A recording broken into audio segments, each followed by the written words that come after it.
கோகனட்டோட பிஞ்சையை வச்சு நம்ம ஒரு கேம் செய்ய போகிறோம். அதுக்கு 2 விளக்குமாறு குச்சி எடுத்துக்கோங்க. அதை மடக்கி சொருவிக்கோங்க.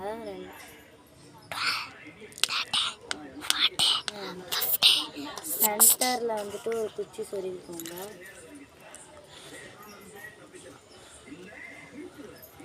நல்லா சொருவிக்கோங்க.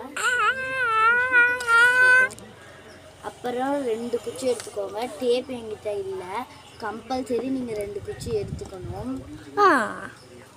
அவர் டேப் இருந்தால் டேப் போட்டுக்கோங்க, டேப் இல்லைன்னா அப்படியே திருப்பி இதில் விட்டு இந்த சைடு இழுத்துக்கோங்க. 2 டேப் போட்டுக்கிட்டே ஈஸியாக இருக்கும். அப்படிலாம் சொல்ல தேவைங்க. இப்போ பாருங்க, ஒரு சவுண்ட் கேட்குது. செஞ்சு ஜாலியாக விளையாடுங்க.